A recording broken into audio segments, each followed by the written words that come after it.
Bonjour. Pour cette évaluation, je voudrais parler de motivations qui m'ont poussé pour écrire ma rédaction au sujet du système d'intégration et d'immigration à Marseille.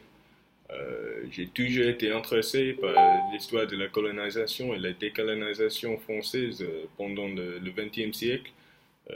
J'ai lu les œuvres de Semben et Senghor et ils ont révélé ma curiosité.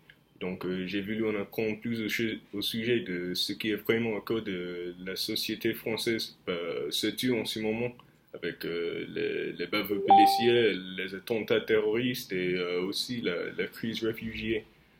C'est le sujet de la race et l'ethnicité dans la société française. Pour moi, l'opportunité d'écrire une rédaction au sujet de l'intégration et de l'immigration à Marseille, c'est une progression naturelle de cette passion. De plus, habiter à Marseille pendant l'année à l'étranger m'a permis, m'a, m'a permis de expérimenter une vie ce qui j'ai seulement entendu d'avant. Et donc maintenant je vis la vie là parce que en marchant autour du Vieux-Port, au cœur de Marseille, comme partout en France métropolitaine, il y a les restaurants chers et les boutiques chics. Et cependant, dans le quartier étudiant et moins touristique, on peut voir un autre côté de la ville, celui qui est marqué par l'histoire pas si lointaine de la colonisation et la décolonisation. À Noël, par exemple, chaque week-end, il y a un grand marché qui vend des fruits et les épices exotiques de quatre coins de l'Afrique. Mais c'est vraiment différent de le gourmet français traditionnel. Mais il y a toujours beaucoup de monde dans les rues. Et la raison, c'est parce que pour beaucoup de gens, surtout à Marseille, la vie en Afrique, la vie de colonisation n'est pas qu'une histoire, c'est une mémoire.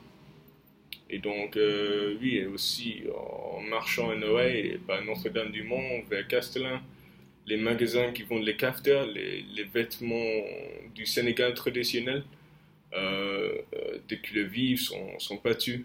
Et donc, à l'extérieur, il y a toujours des gens qui bavardent, qui écoutent de la musique africaine et passent les journées là.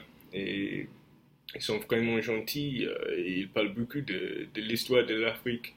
Euh, et dans quelques-unes de ces conversations, les gens ont expliqué qu'au début, le parent qui hésitait en Afrique de ménager en la France d'Afrique après les années 60 et les années de l'indépendance pour vivre ici, pour travailler, pour avoir une meilleure qualité de vie. Et plus tard, les familles les ont rejoints. Et, euh, et oui, et pour ces gens, la motivation à rentrer en France vient de l'image de la patrie qui a été créée pendant les années de colonisation.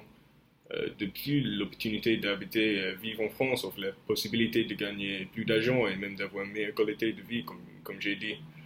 Euh, Cependant, cela ne revient pas à dire que ces gens sont prêts à oublier leur héritage, leur culture, leur façon de vivre. C'est pourquoi on voit une vraie dichotomie à Marseille. Il y a des Arabes, des Africains, des Français et des Asiatiques qui tous restent dans les mêmes villes. Euh, mais ils vivent une vie partagée, mais aussi une vie indépendante dans les lieux de culte et toutes les places comme ça. Et donc, cette composition de la société va très bien. Il y a des problèmes avec le Front National, et également la pauvreté, le chômage, l'activité de la mafia, mais pourtant la ville prospère. En 2013, Marseille a été désignée capitale européenne de la culture. Et de plus, elle montre une image de paix religieuse pendant les attentats terroristes et les intifades de Palestine. Et donc, c'est montré dans la décolonisation française, couplée avec la vie à Marseille, ce que j'expérience, c'est pourquoi j'ai voulu décrire la rédaction. Merci.